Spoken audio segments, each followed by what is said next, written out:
Olá pessoal, bem-vindos ao Israel com Paulo Carvalho. Hoje vamos falar sobre o segundo templo, reconstruído por Herodes o Grande em Jerusalém. Um templo que, infelizmente, foi corrompido pelos cambistas que ali faziam comércio.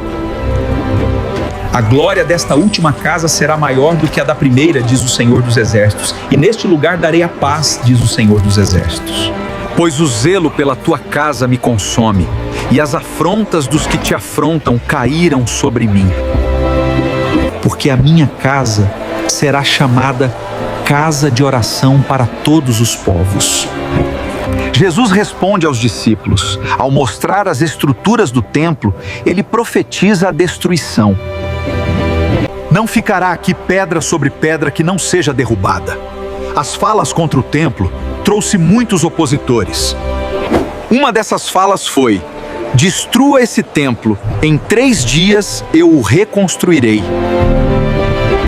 Com autoridade, Jesus disse: mas eu vos digo que aqui está quem é maior do que o templo. Realmente as profecias de Jesus têm se cumprido, e uma delas aconteceu no ano 70 depois de Cristo. O templo foi destruído. O Muro das Lamentações foi o que sobrou da destruição. O que Jesus, com essa profecia, estava querendo ensinar? Desde que aconteceu a queda da humanidade, o caminho para retornar à presença de Deus passou por um longo processo. Os querubins, guardiões da adoração e santidade de Deus, foram colocados para guardar o caminho de acesso à árvore da vida.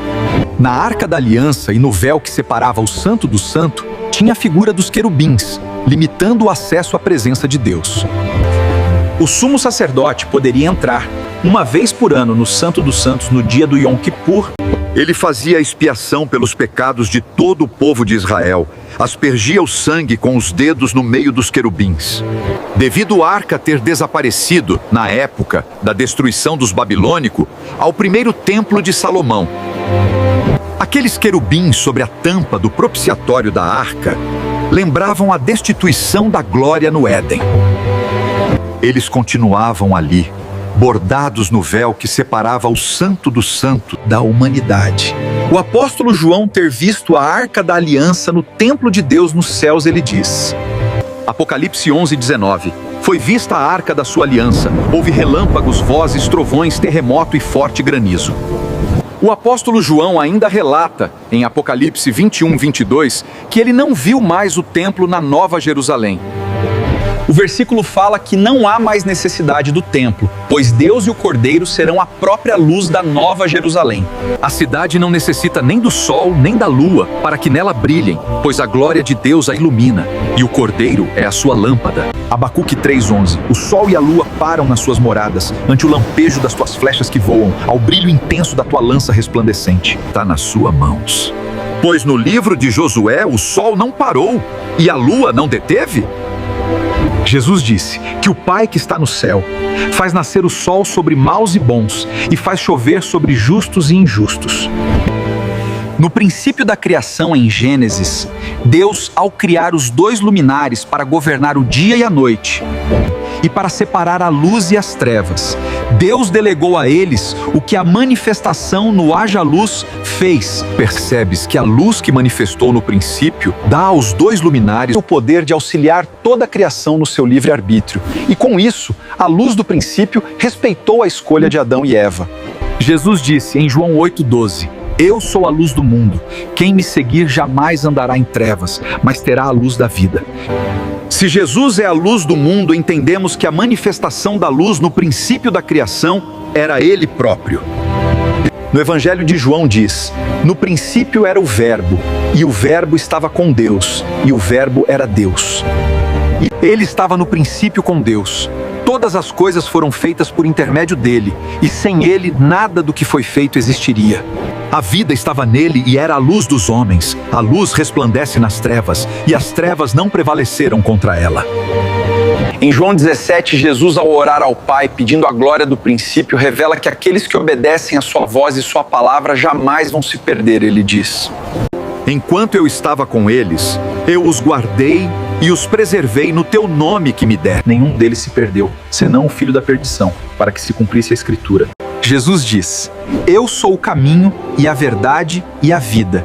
Ninguém vem ao Pai senão por meio de mim. Aquele velho caminho da árvore da vida, conhecido por Adão e Eva, protegido pelos querubins, já não existe mais.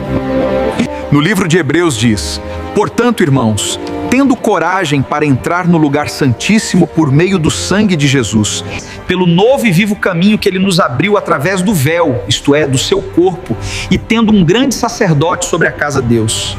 O véu que tinha os querubins bordados no templo foi rasgado de alto a baixo para inaugurar um novo caminho de adoração a Deus. Jesus disse à mulher samaritana no poço de Jacó que é chegado a hora em que os verdadeiros adoradores adoraram o Pai em espírito e em verdade. As pessoas que crerem em Jesus como Filho de Deus se tornam morada e templo do Espírito Santo. Ou não sabeis que o vosso corpo é templo do Espírito Santo que habita em vós, o qual tendes da parte de Deus e que não sois de vós mesmos? Ao concluir que, com a vinda de Jesus e sua morte e ressurreição, ele abre um novo caminho de eternidade pela sua graça, transferindo aquele templo, que foi a última casa profetizada pelo profeta Ageu, para Jesus. Jesus transferiu para todos que nele crerem, após sua ressurreição, por meio de seu Espírito Santo. Em Pentecostes, 50 dias depois de sua morte e ressurreição, Jesus cumpriu o que foi dito pelo profeta Joel: derramarei do meu Espírito sobre toda a carne. Tudo que foi profetizado pelos profetas sobre o último templo foi resolvido na vinda de Jesus. E hoje, nós somos o templo de Deus.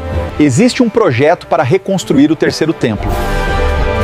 Mas não é bíblico, que não existe profecia sobre o terceiro templo. Esse projeto de reconstrução do terceiro templo tem se tornado um grande engano. Se esse terceiro templo for reconstruído, não terá a presença de Deus nele, por tudo que Jesus já fez. Já parou para pensar que na época de Jesus, Deus não permitiu que o segundo templo tivesse a Arca da Aliança? Isso aconteceu porque o próprio Deus, que antes se manifestava na Arca, agora estava tabernaculando entre nós, por meio de Jesus. As pessoas podem fazer seus planos, porém, é o Senhor Deus quem dá a última palavra. Essa foi mais uma história contada por Israel com Paulo Carvalho. Se você gostou, curta, siga e deixe seu like.